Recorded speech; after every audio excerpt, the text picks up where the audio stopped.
One of the most meaningful aspects of providing care is the satisfaction that comes from contributing to your client's well-being. Food can give a real sense of comfort and connection to older adults. Skillful meal planning and preparation are very valuable services. Enjoyment of good food in a friendly setting has a positive effect on happiness and well-being. Studies have shown that when older people are isolated at mealtime, they often become depressed and lose interest in eating, which leads to a decline in health. Your presence and care can help make meals a pleasant time for your clients, improving their well-being and overall health.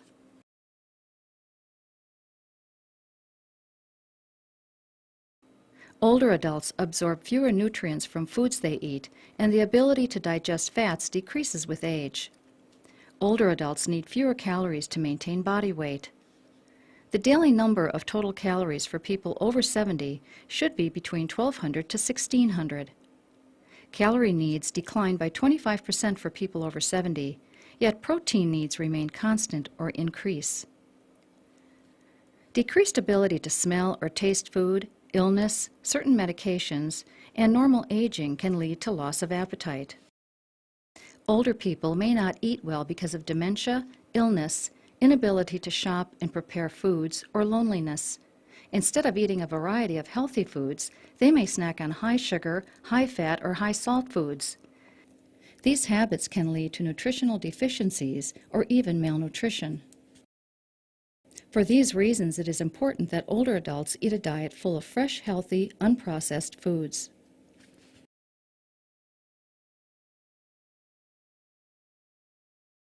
Nutrition experts at Tufts University developed a new version of the food pyramid with dietary recommendations for people over 70.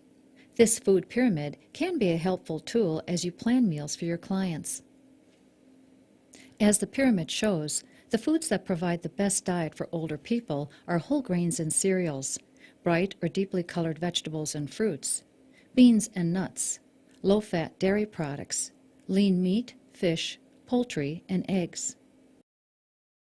Dietary recommendations are often described in servings. People no longer know what a healthy serving size is because often foods are served in supersized portions. Visual images can help you learn correct serving sizes. For example, one serving of meat or fish is 3 ounces, about the size of a deck of cards.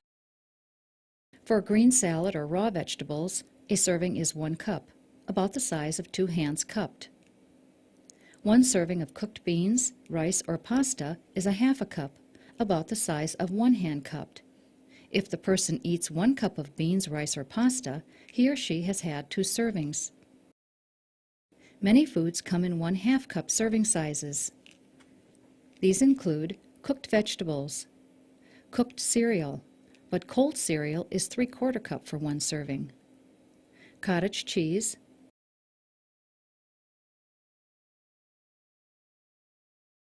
pudding, mashed potatoes that include milk and butter, starchy vegetables including sweet potatoes, squash, and corn. 1 portion of cheese is 2 ounces, about the size of 2 dominoes.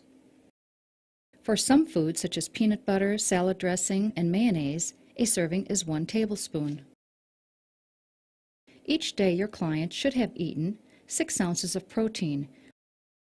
So during the day, you might serve your client 1 3-ounce serving of meat or fish, as well as an egg, a half serving of beans, and 1 serving of nuts to complete the 6-ounce protein requirement.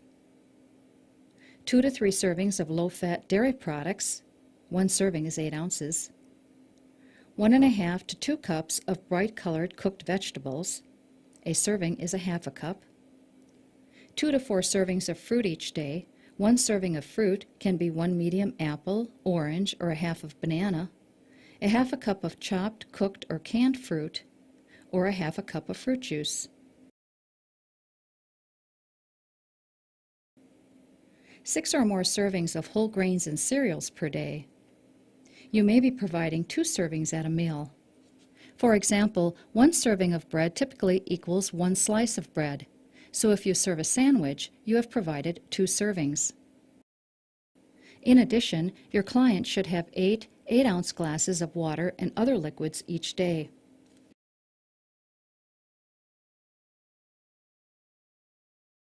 Older people often lose their sense of thirst and do not drink enough water. This can lead to serious health problems. In order to assure that your clients drink enough water each day, encourage them to drink by providing water and other liquids to them often. Have a pitcher of water in the refrigerator that you encourage them to finish each day. We call certain foods comfort foods because they reassure us. Some foods are particularly enjoyable because they remind us of family or the place we think of as home. A care provider's goal is to supply the best nutrition possible in an appealing way. Prepare the kinds of foods your client prefers rather than the foods you prefer. If you are not acquainted with the types of food your client prefers, ask your client or a family member for some recipe suggestions or a cookbook.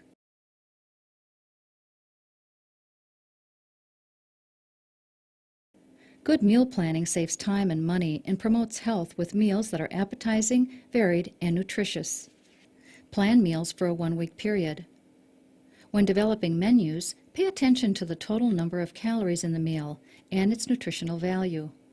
When planning meals, a simple book that lists the calories, proteins, carbohydrates, fats, and sodium for different foods can be helpful. Generally, the total daily calories for people over 70 should be between 1,200 to 1,600. Including a variety of foods is important for good health. Different foods contain a variety of different nutrients, and variety adds color and texture to the meal. Use the food guide pyramid for older adults as a guide when planning meals. Even with a limited food budget, it's possible to create tasty, nutritious meals. For example, you can make a nutritious meal with a couple of eggs, some whole grain toast, and a piece of fruit or carrot.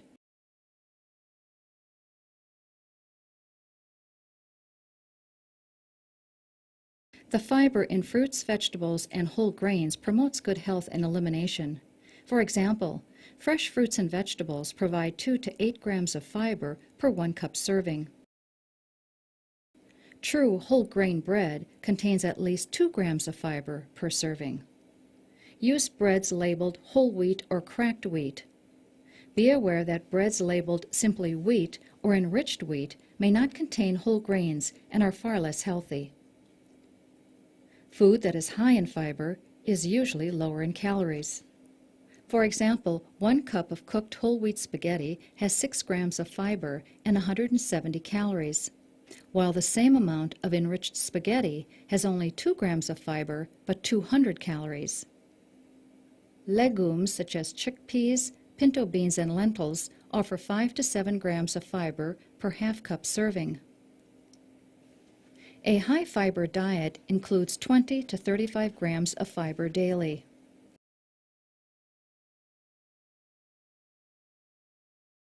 Older adults may be following diets prescribed by their doctors, such as low-fat, low-sodium, or a diabetic diet. If your client is not following the prescribed diet, or if you notice a change in his or her appetite, report your observation to your supervisor. Any medically prescribed diet requires special attention in shopping and cooking.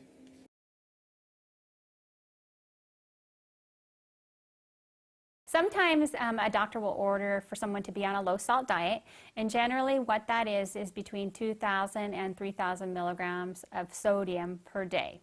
Now, sodium, the difference between sodium and salt is that salt is made up of sodium chloride. So that's the two, different compounds, but sodium is actually the compound that will contribute to raising someone's blood pressure. And so that's the one that we want to watch. So if you were on a 3,000 milligram diet, an easy way to remember that is just that you want to have about 1,000 milligrams per meal. And a lot of people that aren't familiar with the metric system, that makes them nervous. But you really don't need to be, because on labels, sodium is always in milligrams. So to follow a low salt diet, you want to try to eat as little processed foods as you can, but a lot of times older people are going to need to use some of those processed foods. So you have to, figure out how to work them in and pick the lower convenience foods that have sodium. But in general, you want to try to stay away from or limit things like canned soup, TV dinners, teriyaki sauce, soy sauce. The salt shaker, 1 teaspoon of salt has about 2,300 milligrams of sodium, which is almost as much as your daily total. Rather than adding salt for flavoring, use seasonings such as lemon juice or vinegar, or herbs such as basil, garlic, oregano, and sage to flavor foods.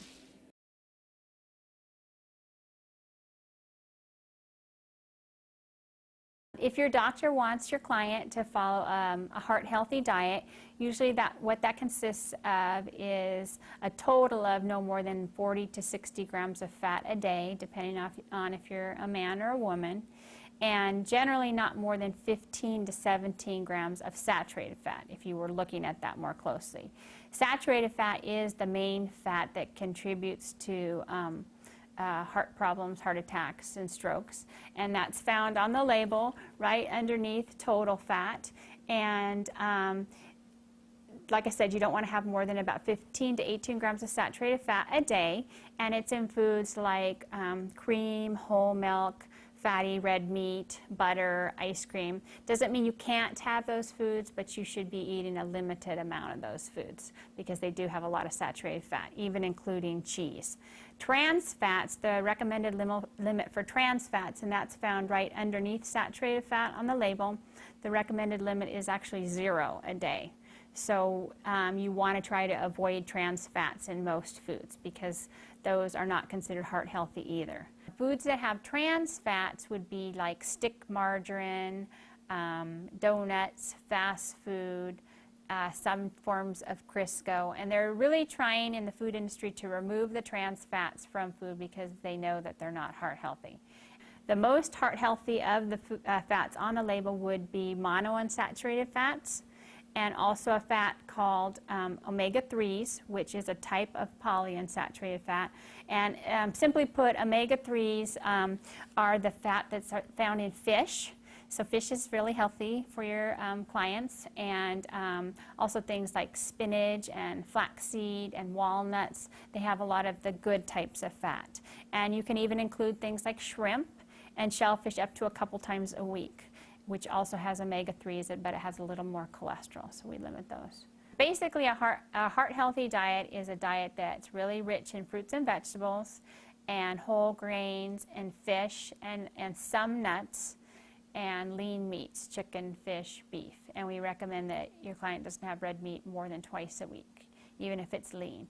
And the leaner cuts of red meat would be rump roast, round, loin, sirloin. And that's a good rule to remember. If it has the word loin or sirloin, it's generally leaner, as opposed to like chuck or T-bone or ribs or sausage. Those are fattier red meats and contain a lot more saturated fat. To decrease fat in the diet, use low-fat or non-fat milk for drinking and cooking. Bake food instead of frying. Trim fat from meat before cooking.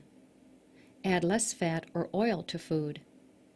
Eat less processed foods. Limit restaurant eating to 1 to 2 times per week.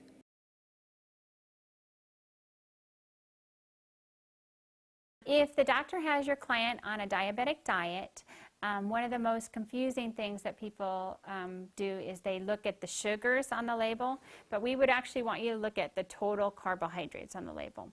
And generally, someone would get between like 150 and 200 grams of total carbohydrate per day. But an easy way to remember it is that most people are on between 45 and 60 grams of carb per meal. So a lot of times people, when their client's on a diabetic diet, they try to make it too strict, or they look at sugars. On the sugar line, that's actually included in the total carbohydrate. So if an apple had a label, it would actually say 15 grams of sugar on the sugar line. So you can't go by the sugar line. You want to go by the total carbohydrate line. And a good rule of thumb is if one food has more than about 30 grams of total carbohydrate, it's starting to get a little bit too high. So things that we generally recommend diabetics don't eat. They can have most foods in small portions, but we recommend they do not drink regular soda pop because that's 49 grams of carbohydrate in one can, and that's as much as you should be having at a meal. And the other thing is regular table syrup, because again, that's about 49 grams of carbohydrate in a quarter of a cup. And you put it on pancakes, which is another carbohydrate. So that ends up being just way too much carbohydrates for that meal. Many foods, such as baked goods, candy, sugar-coated cereals, and chips, make them unhealthy because refined sugar has been added. Refined sugar comes in various forms, including dextrose, fructose, glucose, sucrose, or high fructose corn syrup. Foods high in refined sugar should be avoided. Older adults have a higher risk of malnutrition than the rest of the population.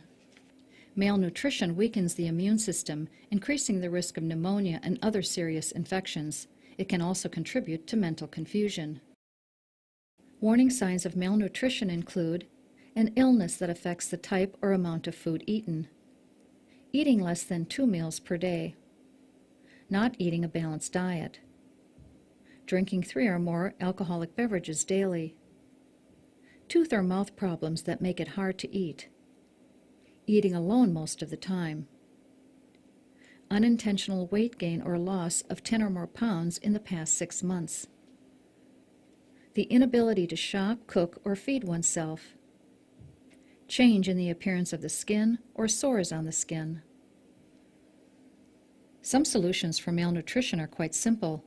Make meal social events. This may be the most important step in curbing malnutrition. Older people's eating clearly improves when they have company. Vary the texture, color, and temperature of foods. Plan healthy between meal snacks. A piece of fruit or cheese, a spoonful of peanut butter on a cracker, or a blended smoothie that includes a banana can add nutrients and calories. Encourage regular exercise. Exercise stimulates appetite and helps lift depression. Serve foods that contain more protein and calories. Add liquid nutrition such as Ensure and Boost if needed. Healthy eating starts with healthy shopping. Check food items already in the house against your menu ingredients. Then create a shopping list that matches your client's dietary restrictions, food preferences, and food budget. Purchase as many fresh, unprocessed items as possible. Choose fresh fruits and vegetables that are in season to add variety and keep costs down. Fresh fruits, vegetables, and whole grains should form the bulk of the diet.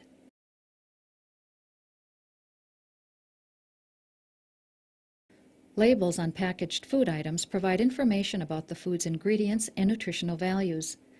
Learning to read the labels on food products is a valuable skill, especially in choosing healthy foods for your client. Labels on meat and fish list the date on which the item was packed and the date it must be sold. Other types of packaged foods, such as dairy products, cereals, and main dishes, may have additional dates, such as best if used by or an expiration date. The label will also show the list of ingredients used. The first ingredient listed is highest in quantity, and the last ingredient is the lowest. Before you purchase products, check their expiration dates and choose items with the longest time before expiration.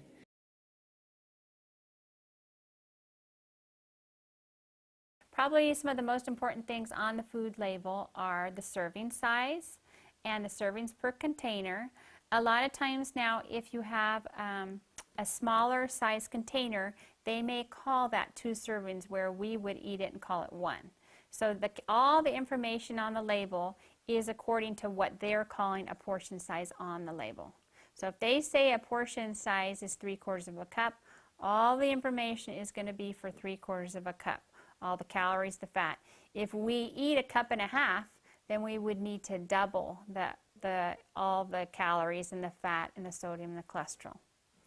So some of the important things on the label are the calories. I always look at the calories because like when people are on like a low carb diet, they forget that calories are still a big issue. So they try to watch carbohydrates, but they might be eating 300 calories and something. So we always look at the calories.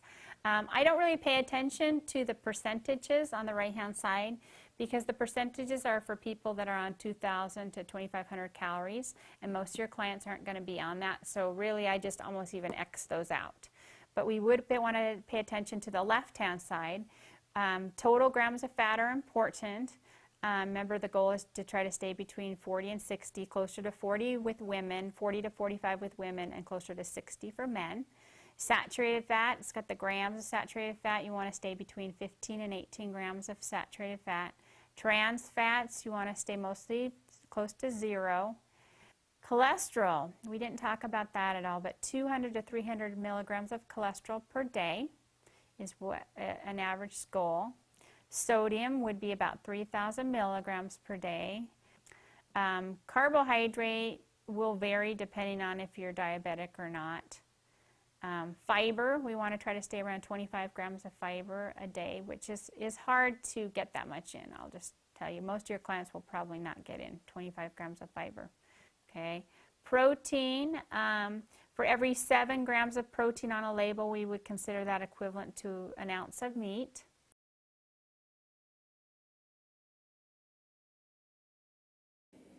Unit pricing, which is often found below the product on the grocery shelf, gives the cost of items in ounces or pounds. It makes it easier to compare the cost of various products. For example, giant or family-size containers do not always end up costing less than smaller containers. Unit pricing helps you to compare the cost. Shop for items that need refrigeration just before you head to the checkout and store them as soon as you reach the client's home. To provide a record for your client and agency, record the date, the total amount you've spent on groceries and other items in a logbook. Save all the receipts.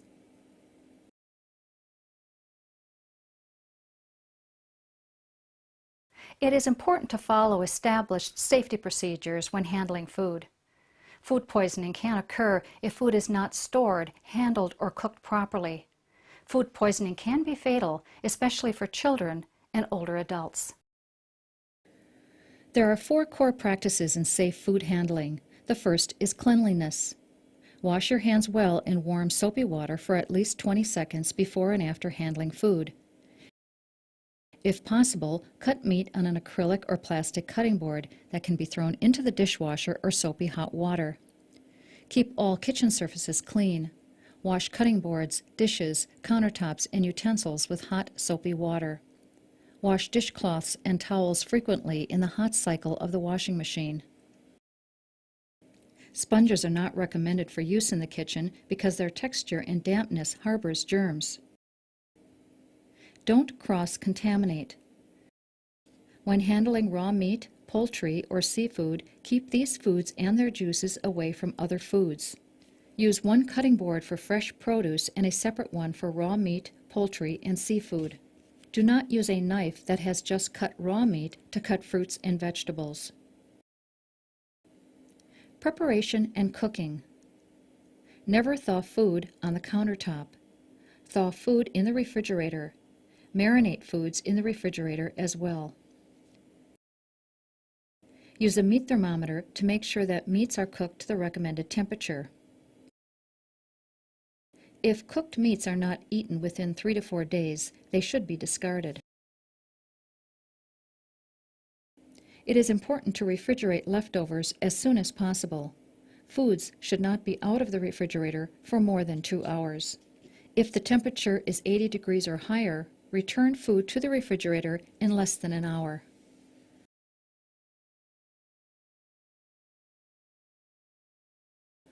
Recipes make it easier to cook dishes because they include the number of servings the recipe will make, the time needed to cook the dish, a list of ingredients needed, and step-by-step directions for preparing the dish. Recipes often use abbreviations. Here are some of the most common abbreviations. T or TSP equals teaspoon. A capital T or capital TBSP, equals tablespoon. C equals 1 cup. OZ equals an ounce. PT equals a pint. QT is 1 quart. The pound sign, or LB, equals 1 pound, and DOZ equals 1 dozen. To measure ingredients correctly, you will need 3 types of measuring devices. Glass or clear plastic measuring cups are used for measuring liquid ingredients, such as milk, water, or oils. They come in various sizes. Metal or plastic measuring cups usually come in a set of various sizes and are used to measure dry or solid ingredients, such as flour, nuts, and shredded cheese.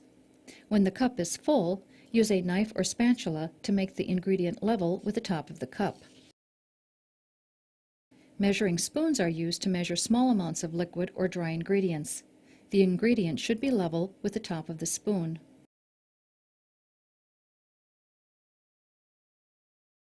Welcome, my name is Josh Hobson. I'm an instructor here at Oregon Culinary Institute. We're going to show a couple of different basic cooking methods and cutting procedures just to help you out in the kitchen. So one of the things that we wanted to start off with is showing you why we do different cooking and cutting methods for different reasons. So one thing that we have here is a couple different things as far as like chopping, and we also have a slicing. And one of the major things that this is going to affect is how it's cooked. It's going to affect the flavor that is actually infused, and then how long it's cooked, along with the appearance. So if I'm making a soup, you maybe not want pieces that are this big, because all I'm going to taste is one big bite of zucchini. Whereas I might have something a little bit smaller, like a smaller dice, that would give me more variety when I'm actually eating the soup. So slices like this would definitely cook a little faster. This is going to be easier to saute. So these are things that we can work with fairly simple and easily.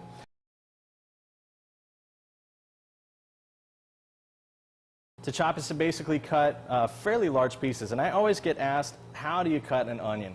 And so I'm going to show you how to cut an onion. So we're going to take the top portion off right here, just a small amount, and then the bottom root end portion here as well. Now what I have is a nice flat surface that can actually sit on the table. Now we're going to cut this in half, and this allows me to peel it much easier and much better. It's easier this way than trying to peel a whole onion, and the peel comes off much better in one piece. Now to chop, this onion is already sliced up for you. Nature already took care of that for us. It's already got these nice slices here for you. So what we want to do is use this to our advantage. And what I'm going to do here is just take my knife, and I'm actually going to, again, just kind of cut into this, but I don't want to cut all the way through. So I'm going to cut all the way down, leaving a little section on the end that I'm not cutting. So this is all still attached right here. And so what we're going to do is, again, just keep on going around, and I'm angling my knife to kind of match what we're doing there. Next, I'm going to rotate it 90 degrees and then start cutting it the other direction. And because of the natural space in the onion and the natural way it's folded, it comes apart, and this would be chopped. Next, we're going to dice, and to dice is basically we're going to cut it down into square pieces and try and keep it as uniform as possible. Just going to take a nice little round there, cut it right up, and we're going for, again, just nice square pieces, fairly uniform. Don't worry if you can't get it exactly uniform. Most people aren't really going to notice. And what we'll do is, again, same kind of idea. We're going for a smaller dice this time. So I'm just going to cut much smaller sections here. And then again, I'm going to line it up and go the other direction here. And so what I'm going to end up with is a much smaller dice. Good for soups, maybe a stir fry, maybe a sauteed up vegetable. Something very similar. So again, just kind of mash it just like this, and then it's ready to go. You could just take your knife, hold on to one end of this, and then just take it right back through. multiple times, and you can get it as small as you want. Typically with garlic, we don't really want large pieces of garlic. This is a peeled cucumber. I'm going to take the end off here, and then what I'm going to do is just take about a good couple inches, inch and a half, somewhere around there. And what I'm going to do is just take very thin slices, again, just like we were cutting before for any of the dicing or chopping, and then come back and make nice, long, slender pieces. So with here, what we end up with is a beautiful julienne. And what we're looking for is very, very similar to the julienne, the very thin slice. So I'm going to cut this in half just so it's easier to work with.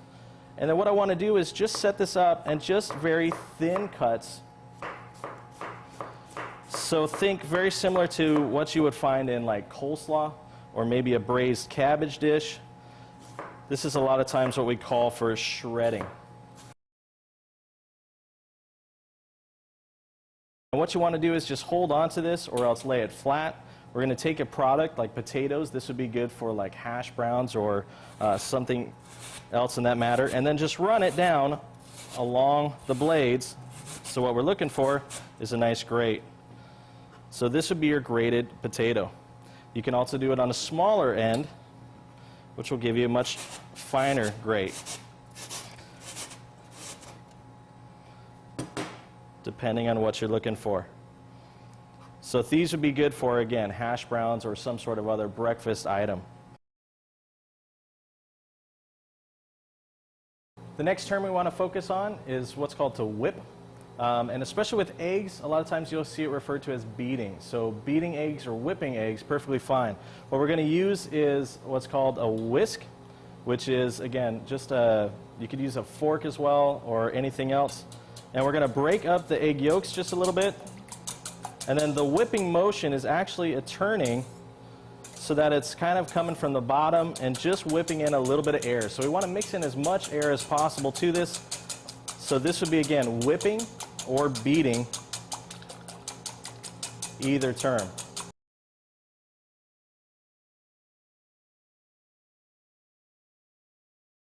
To steam is basically cooking over boiling water, and so that all we're using is just that steam to cook the vegetables that we're going to have here. I've got some broccoli. I've got a pan that's set up here, and this is actually a steaming pan. So this is set up specifically just to steam. And what we've got here is a lid, and you really want to be careful with steaming. Taking the lid on and off, steam birds hurt fairly bad. So always kind of rotate it away from yourself. Don't make sure that your hand is above there. And what we have below this here is what we refer to as a perforated pan. So this pan has a bunch of holes, and then we have some boiling water just below it. So all we do for steaming, place the vegetables in. You want to make sure that they're spread out so that the air and the moisture can get around them so that it's not too crowded. You don't want to have too much product sitting in there at once. Then we place the lid on it, and we steam it for the amount of time that it says in the recipe. To saute is to use very high heat, very small amount of fat, and to keep the product moving. So saute actually literally refers to actually jumping. So with this, we're going to do some vegetables. I'm also going to show you how to saute some meat as well. Now, one of the first important things is to heat your pan first. Always let your pan get fairly warm. I've actually had these heating for a minute or so now. And so we want to have fairly warm pans, and to that we're going to add the oil. So for meat, small amount of oil in the pan. This is maybe about a tablespoon or two. I've got some pork cutlets. So you really want to, if you're going to saute, a very thin cut of meat, very slender cut of meat, and then we're just going to lay it in. Now when you hear that sound, that's a saute. You want to move it around and you want to keep it moving. This is going to be on very high heat. You want to make sure it continues to move. I'm going to throw in some zucchini.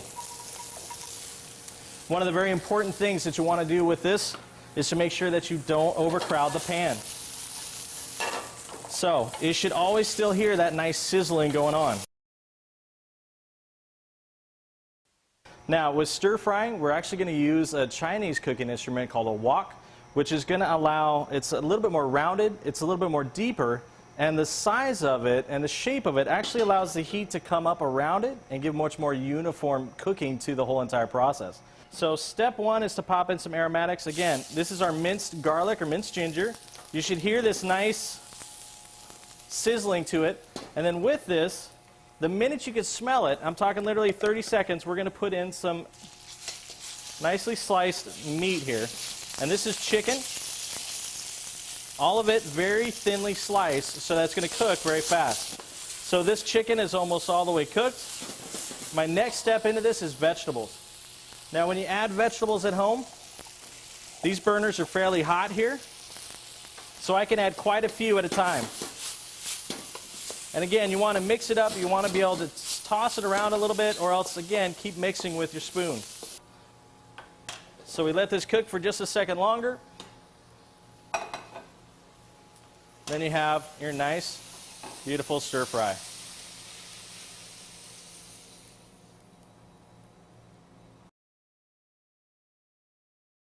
So baking here is basically cooking anything in an oven. Roasting is the same way. It's just going to depend.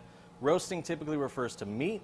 Baking typically refers to bread or pastry items that you might see. So we just place these right on the rack. If you like to add extra aromatics to it, you can always put things underneath, like a little bit of herbs or something else on, underneath these to give a little bit more flavor. And then these just get placed right in the oven. Typical temperature range, usually about 350 degrees.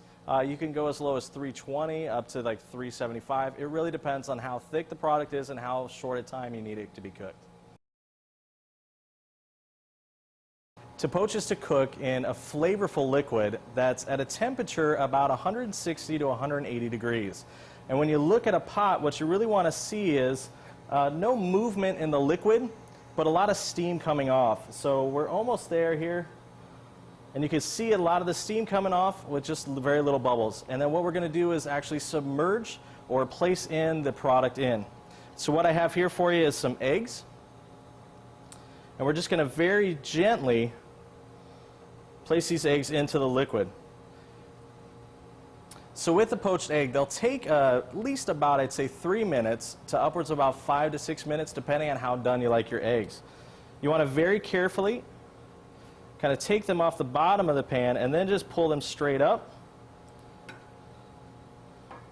You can place them right on a dish here.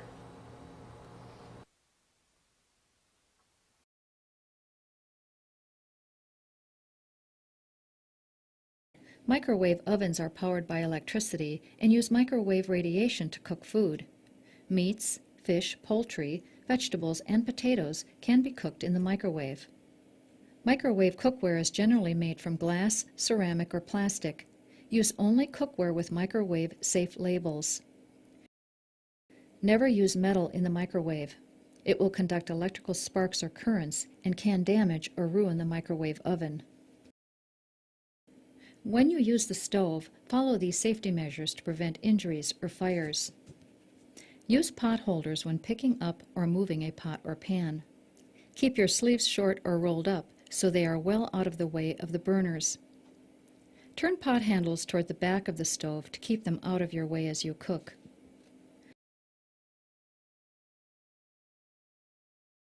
To prepare the table, begin by setting a placemat. With the plate in the center, place the fork to the left of the plate. The cloth or paper napkin goes to the left of the fork. Place the knife to the right of the plate with its blade facing the plate. Spoons are placed next to the knife. Put the teaspoon to the right of the knife. The soup spoon, if needed, goes next to the teaspoon. The water glass or cup is placed above and just to the left of the knife. If you use a bread plate, it is placed above the fork. Soup bowls can be placed directly on the plate.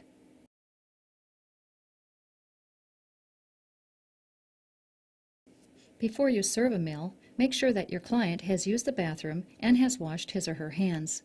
Dentures or bridges should be in place. Serving meals attractively helps make mealtime enjoyable. Foods with different textures, tastes, and colors make meals more inviting. When filling the plate, imagine that it is divided into quarters.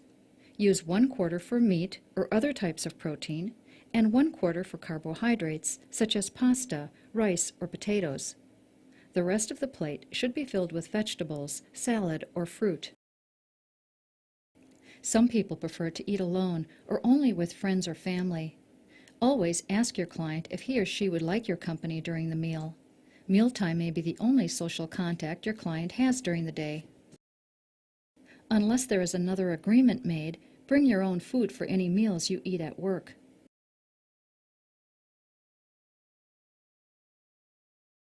The kitchen should be cleaned after each meal. Keeping the kitchen clean helps reduce the spread of germs. Good nutrition and delicious food naturally maintain and improve your client's health. Your caring attention is valuable too, uplifting your client's mood and increasing his or her comfort. As a care provider, it can be rewarding to know that your efforts are contributing to another person's happiness and well-being.